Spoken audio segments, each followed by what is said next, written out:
attention, well, let it fall, let it fall. Today I don't plan on going outside at all, no. I'm gonna chill. What's going on, guys? Rob from the Crelectors here.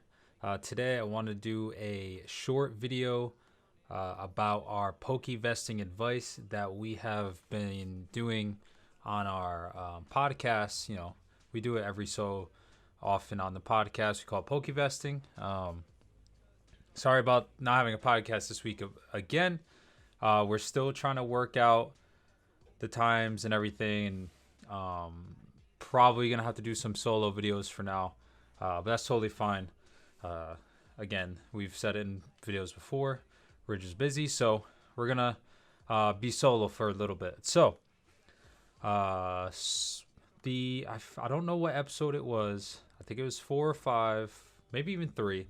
But the first Pokevesting advice that we gave off was, or not the first, but one of the Pokevesting advice we gave was amazing rare Rayquaza, and this was Ridge's advice. And the reason why was because there's a low pull rate. It's a great card. It's a legendary. Everybody loves Rayquaza. First of its kind with amazing rares in the English set. So I believe the initial buy-in suggested was around $15, $20, $25, which at the time was fairly low. Vivid Voltage just came out, and it's still a fairly low pull rate. So I mean, PSA submissions have come in. A lot of them have come in, and I'm gonna scroll through the eBay sold listings to see what what raw goes for. I have a TCG player open, but for a PSA 10 at 220, just sold yesterday or today. Today. As you're watching this, I'm recording it on the 30th, I believe. But if took that advice at a $20 buy-in and expressed it or sent it in for grading and somehow got it back in a couple months, maybe you expressed it, or even CGC, we might go search up CGC and see the prices of those. But PSA 10 is $220. This I'm assuming is around $210, $220. 130 point and card snoop aren't working for me right now, and I didn't want to wait to make this video, so I can't search the best offer accepted, but I'm assuming that's around 215, 220. Could be around 200 as well. Could have got a steal for it, but it looks like 220 is roughly the market value of a PSA 10. A raw was 16 for the bids, 16 bids, 9 is 75-ish, so that's good. 100 for PSA 9 as well, 15, 68 for a 9. Now for bidding, you do get better deals because the person that wants it may not be able to bid, all these things. Buy it nows, like this best offer accepted, I can't check it, but I'm assuming it's over $200 for this PSA 10. That's a good price to go off of. Bidding, you can go off of that price, but it is gonna vary a lot more. This 9 is $10 difference, and it's sold on the same day, probably within minutes of each other, and it's just a $10 difference because of the bidding. 21, so CGC 9.5. Let's see these subgrades actually. Where do I do it? Right here. Then I click on it. 9.5 is all around. So that's a good. One of our other Pokevesting advice is buying CGC 9.5s. I've been doing it with a couple Rillabooms because he's one of my favorite Pokemon, and I want to send it in when the craze kind of dies down a little bit. I'm not in a rush to get those to 10 or anything, but buying this CGC 9.5 and in a 6 to 12 months, you send it to PSA for a PSA 10. That's a $130, $120 value. I mean, a profit, in a year or so. So if you do that 20 times, you're looking at $2,000. But CGC 9.5s, sending them in, waiting the 6 to 9 to 12 months to get those back. Maybe sooner because you're regrading, or I don't know. I don't know how that works. I haven't regraded or reholdered anything, or cross graded. But those 9.5s, if they have good subgrades, those are a steal right now. Especially, even with BGS 9.5, $95. PSA 10, $230. So PSA 10, $350. That's probably like a $250, $275. 9.5, again, probably like $130, $150. I'm assuming. 95, $235, $240. So overall, I think that this is still a great card to put your money into. Rayquaza is always going to be there. Rayquaza is always going to be a favorite. He's been a favorite ever since he came out. He's been a total badass the whole time. So anything Rayquaza is pretty good. And then if we go to TCG Player and we check the raw prices, 23 for a lightly played. Market price is 28. Listed medium is 29. So listed median is the listed prices and the median of those listed prices. So the middle ground for those. And then the market price is what TCG, they use their past knowledge, or they use their past sales to gauge the market price. So that's what that is, which is still around the same, a little bit higher now that Vivid Voltage is more out of reach than it was previously when we did do the video. But I expect this to climb over the next 6 to 12 months as well. Again, I've bought probably like 4 of these. I sent a couple off, had a couple in my collection just to sit there. I just played the gambling game. I ordered one on TCG Player, they're mint, and then it was a bit off-centered, and I just decided to keep it. So yeah, that is the amazing rare Rayquaza. Let's move on to the Rainbow Rare Charizard. I believe this was my Pokevesting advice. If I'm looking over here, I'm just looking at my recording software. So I believe on the document I said that this was going for 260 or so raw, and then the graded cards, the 10s were going around 650 at the time. So the raw card seems like it's still holding that 250 mark. I don't see it dipping below that. 289 listed me in 350. So I think its floor was like 225, 250. Now the 10s, 9 355, 10 800, 10 650, 10 675. So at the time I was saying 250, 260, and if you get a 10, it's going for 800, 650. I would say around 675, $700 is a great price to put that at. Yeah, definitely. So I think it hit the floor when I mentioned it. So I don't see this going too far down. Not a lot of people are ripping CP right now. There's not a lot of, well, actually, CP is the only product that I see ever getting refilled at all the places I go to. I'm passing up double boxes, Hatterene boxes, and all those. But this card is still holding value. It's still the first Rainbow Rare, the only Rainbow Rare Charizard. No, second Rainbow Rare Charizard. It does have a GX. Rainbow Rare Charizard VMAX at least. But no one's ripping CP really like they were. The hype has died down a lot, and people are just buying this card or the other shiny V instead of ripping CP. So less people are ripping CP, and more people just want to buy the single to get it because they're sick of sick of ripping Machamps and Scrafties. So again, this card is doing well. I think it's on the rise. Again, with the shortage of cards. Even then, when CP is still restocking, it's still like a shortage of cards because all the people just buy them out, which is crazy to me.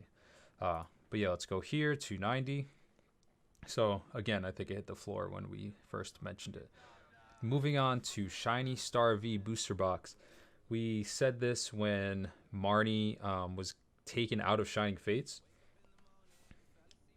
Excuse me. Ooh. Had Diet Coke. So we mentioned this when Marnie wasn't announced in Shining Fates. So, Marnie, top selling card, almost beating out the Charizard, probably beating out the Charizard now that Shining Fates got their Charizard. Ooh. And, not a lot of people are buying the Shiny V1. And Ridge mentioned under 150 for an entry point for the Shiny V booster box, which it's still going for 100, 130, 125. I personally agree with Ridge, and I would even go and say 100 to 115 would be a great entry point. It's a high class set in Japan. It has a lot of cards that a lot of people want. God packs, quality, shiny, 2 shiny Charizards, Marnie. That Marnie's really going to set apart. The Chilling Reign has been announced and no sign of Marnie. So if Marnie's not in that set either, then, I think this set's just going to keep creeping up. It's not going to go from 130 to 150 to 160 to 200 to 250. I think this is a long-term hold. And the more time Marnie, that specific artwork, doesn't get released in other sets, this box is just going to keep going up.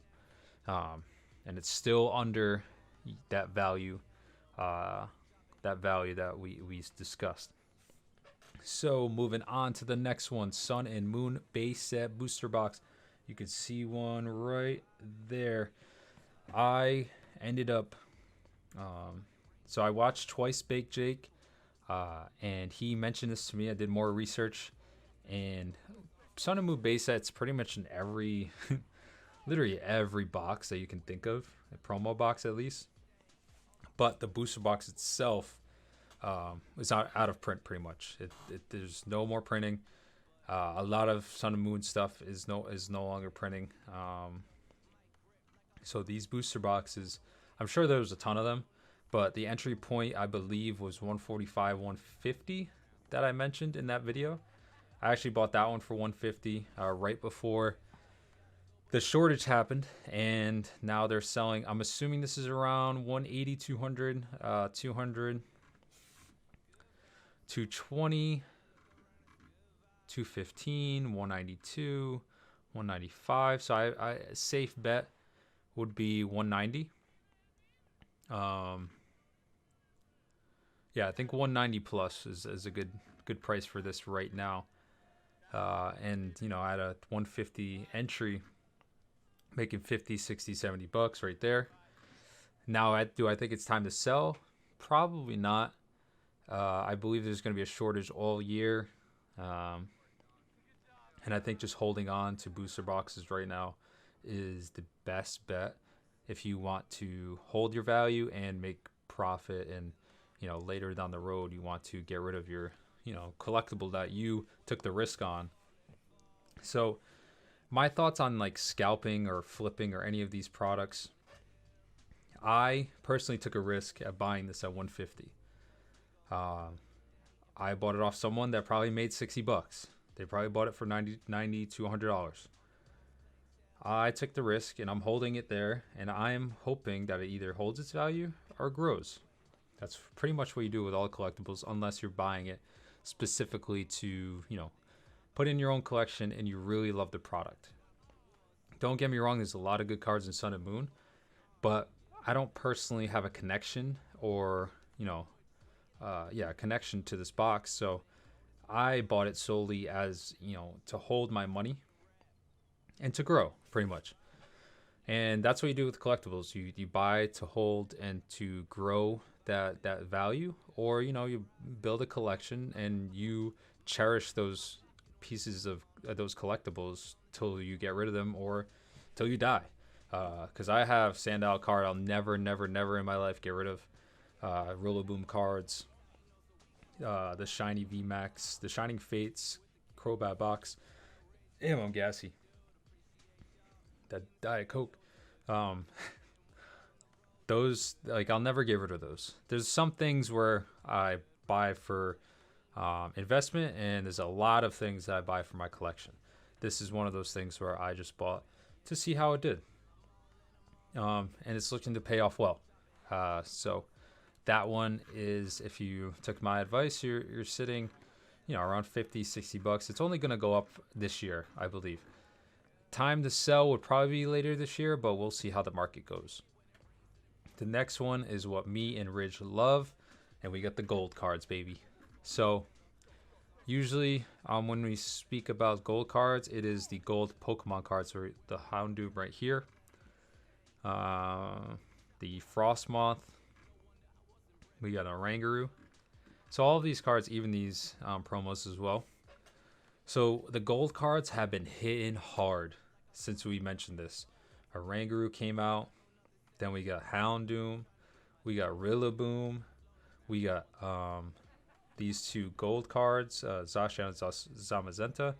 Then we got Eternatus V and V Max, which is, those are cards. I held one in my hand. I held the V Max in my hand. I pulled one of them and I traded for one. It is such a sick card.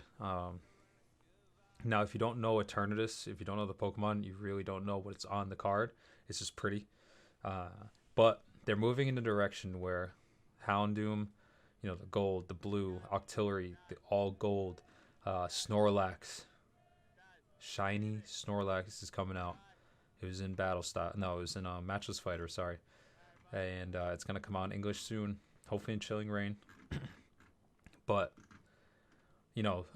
they're just up in their game. Rillaboom, Colossal. Colossal's kind of lackluster in terms of the look.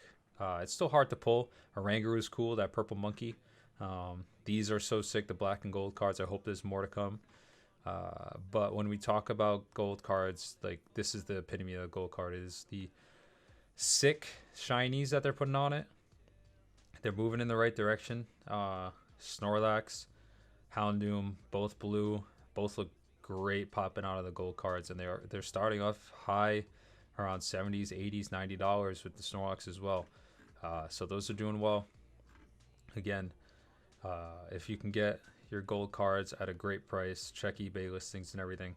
Those are a definitely good investment. And then the Rillaboom Secret, $40 for a near mint. $30 market price, $36 for the median. That's a little bit higher than what it was. I just bought a 9.5 for $60. Yeah, $60, 9.5. I think I just wanted to get rid of it, and I jumped on it. But yeah, definitely a good place to put your money. They're affordable. You can buy a ton of them and send them off to grading or just sit on them, and they just look cool. They're sick cards. Now we're moving on to PSA and CGC. So we talk a lot about CGC, me more so than Ridge. But I have been pulling him into the CGC world because he was one of those people that loved PSA, didn't want to think about anything else, and just went with PSA, which a lot of people do. Their reputation and their grades show for it. But when a comic book company switches over to grading Pokemon trading cards, they have subgrades, they have a decent label, they have a great slabs, my favorite slab. It's all clear, sturdy, feels great in the hand, it's just the right weight. I personally think CGC is going to become the new BGS in terms of it offers subgrades, has a gold label, it's affordable, and so on and so forth. Hopefully they can keep their turnarounds in the medium range and keep their costs in the medium range, which is going to benefit them a lot. But again, if they get the demand, that's going to go up. So hopefully they keep up with it. Hopefully that is even possible.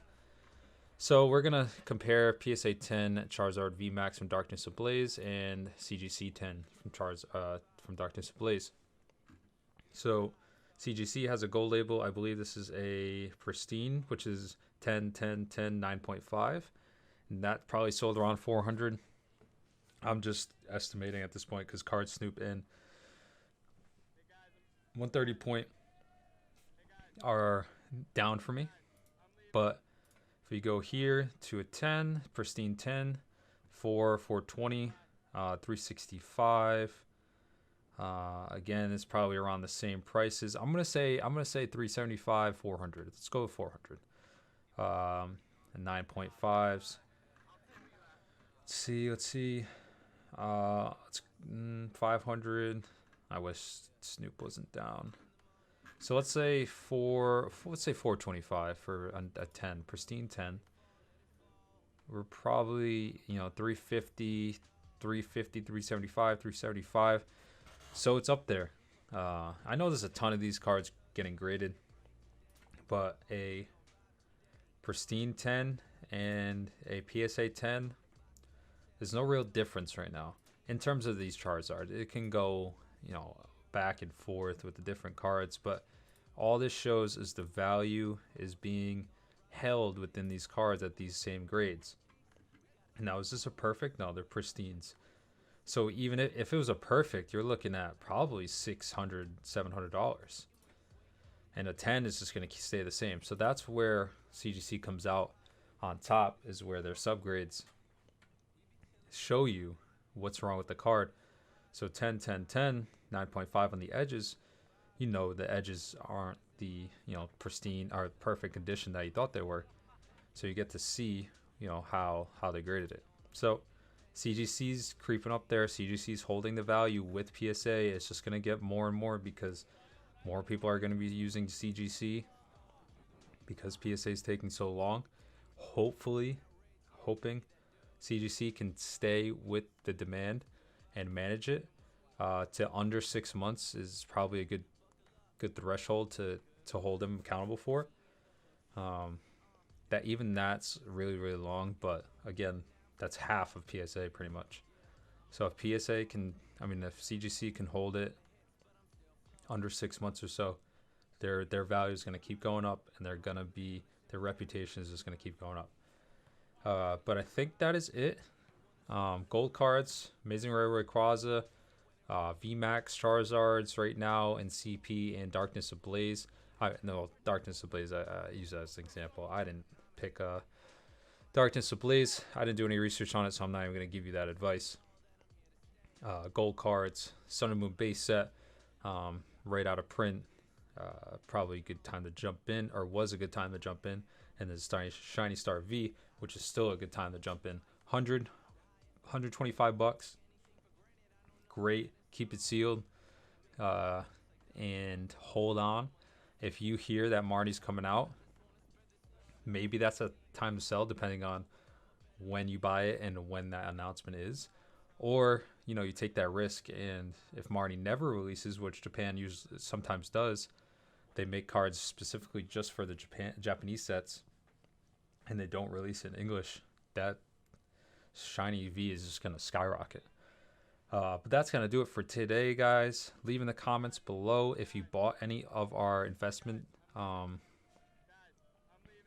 suggestions, and let me know what your entry point was.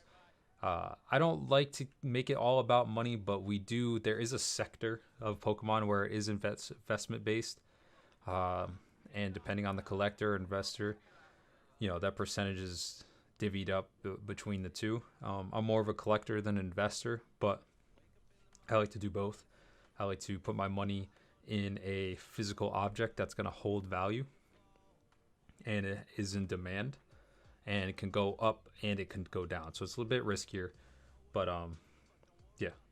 So that is going to do it for today. Again, put it down in the comments if you bought anything. If you want to see any videos like this as well, me going over some cards, me going on eBay looking up good deals and how I look for deals, let me know. Follow us on Instagram, TikTok. I've been slacking on Instagram. I pretty much post every other day. Hoping to get more and more content for you guys. Just open a lot of Matchless Fighters. Hoping Chilling Reign is a promising set that I can buy, get my hands on, and open for you guys as well. Also, comment down below if you guys have a top-down rig that you use with your phone, or I have an A7 III. If anyone that follows knows what that is, it's a mirrorless camera. It's pretty light, so it can be held by C-stand or something. Probably talking gibberish to a lot of people, but link me on Instagram, DM me any top-down rigs that you guys like. Other than that, see you guys later. Peace.